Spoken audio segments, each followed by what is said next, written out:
Go. Greetings, it's Friday, April 29th, 2022, and I'm here today to hopefully report some good news to us. As it was reported this past week in the Daily Herald, the big piece of the Fermilab redevelopment is a go. And the Fermilab has announced that Batavia can start building in its new superconducting air frequency linear accelerator that will help scientists in their quest to better understand our universe. And they had some funding for this earlier, and they have had an initial groundbreaking, but what has just been approved in Washington is the actual construction. And this will be a multi-million dollar experience in Batavia, as was the initial Fermilab. And I think I've heard it suggested by some of the folks I know at Fermilab that this should add another 50 years of life onto the accelerator, because there's going to be a lot of new opportunities to do experiments that can't be done with the current existing equipment. You know, I think if you look back on it, December 16th, 1966 is the day that we seem to have recorded in Batavia history that it was announced at the White House by Lyndon Johnson that Fermilab, or then they called it Weston, had been selected for the construction of the new National Accelerator Laboratory, NAL as they referred to it then.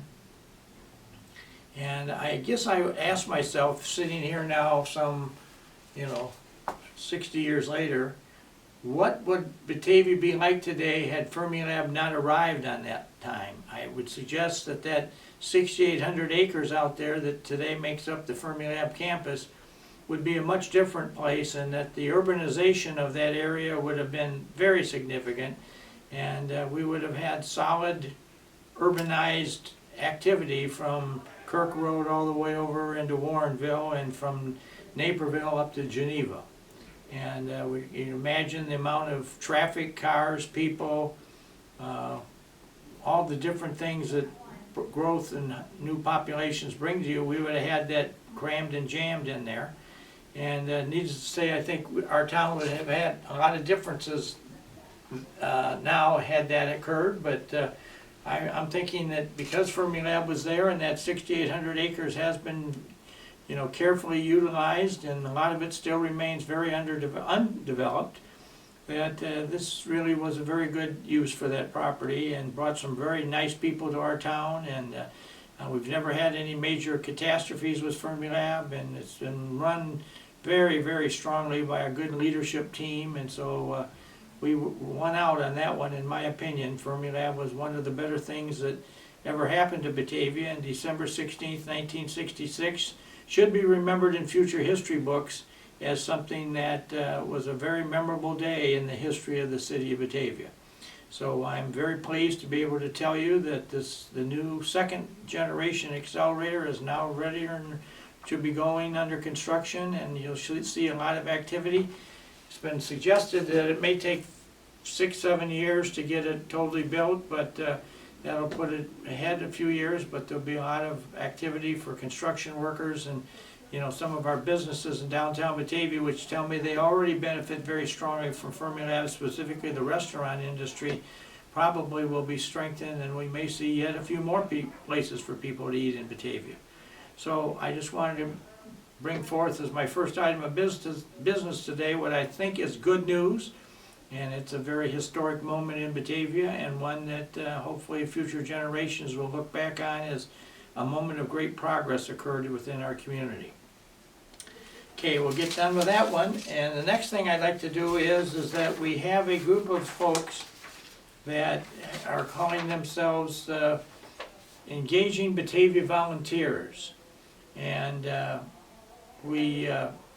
want to read their script that they've given me, and let everybody kind of make up their minds for themselves. Engaging Batavia Volunteers reads, have you ever wanted to volunteer in Batavia but didn't know where to go for centralized information about areas, nonprofits?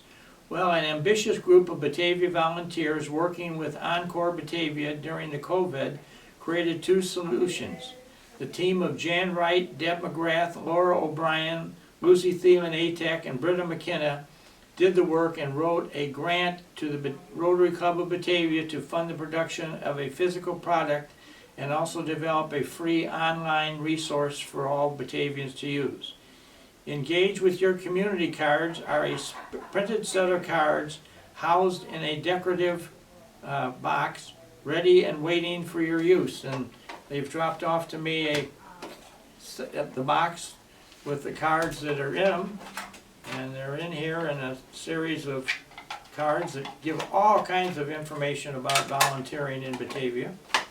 And it tells me that the categories Engage Batavia are printed set of cards housed in a decorative tin and ready and waiting to be used. The cards are color coded by type so you can review them based on your areas of interest. The categories include arts, civic duties, community service, education, environment, service clubs, and social services.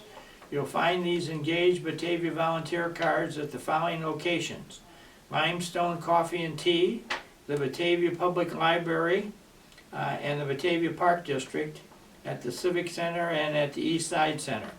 If you'd like to access the cards online, you are encouraged to visit the City of Batavia website at cityofbatavia.net and either click on Services or How Do I to find the link.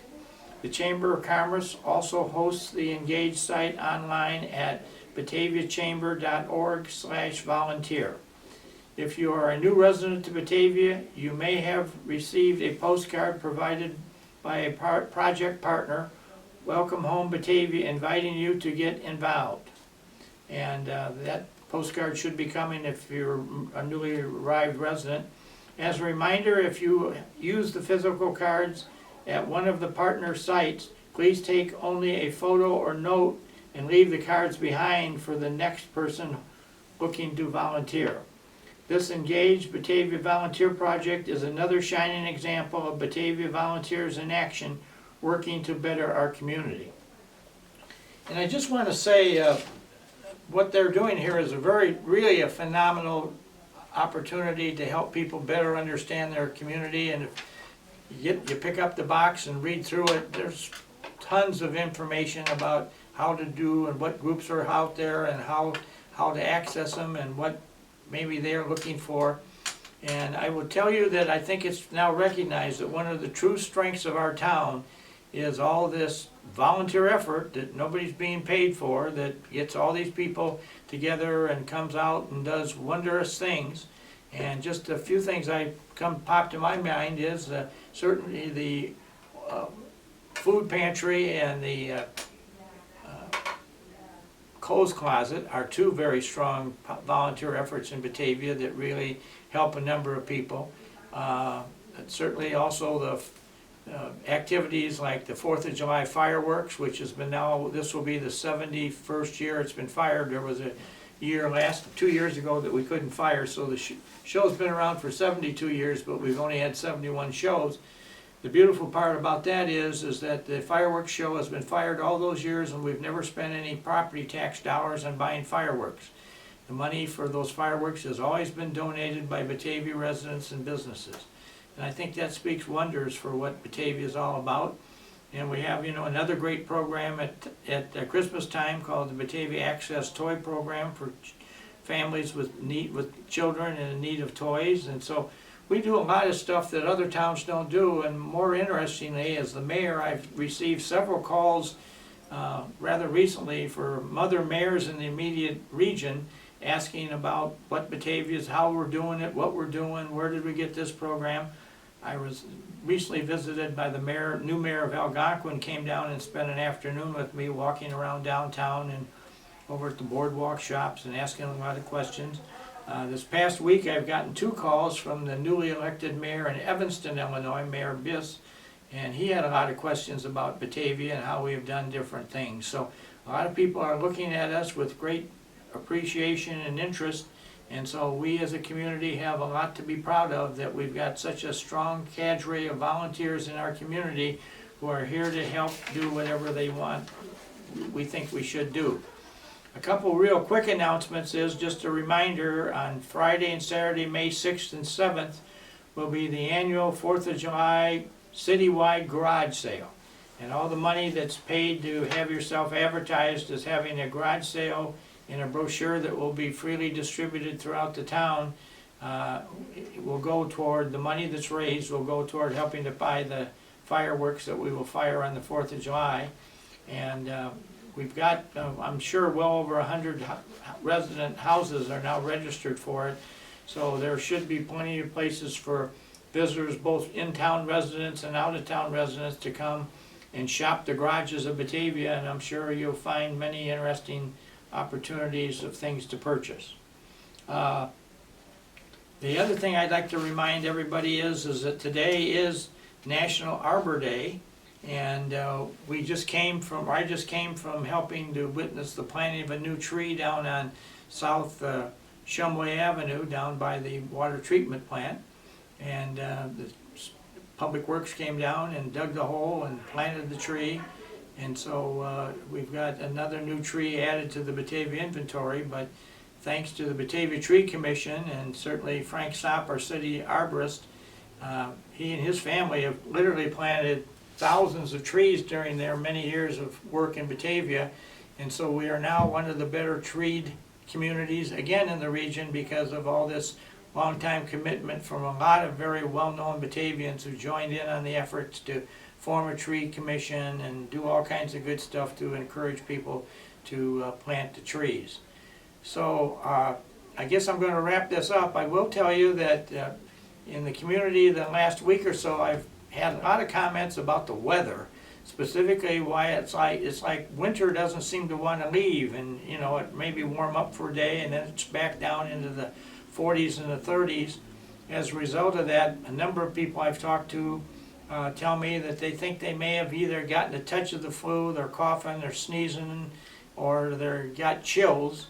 And to those of you who have chills, I would hope you'd have somebody that you hold in your arms and warm you up, or like vice versa, or that you go see your doctor or you take some medicine to get over it, because there seems to be an inordinate number of people walking around saying that they feel like they got the flu, but they don't think they have the flu, and they've tested for COVID and they're not COVID showing. So we've got a lot of people that I think the weather is impacting in kind of a negative way, and let us hope and pray as we go forward that we will have that behind us here in the near term, and we'll get into some spring and summer weather.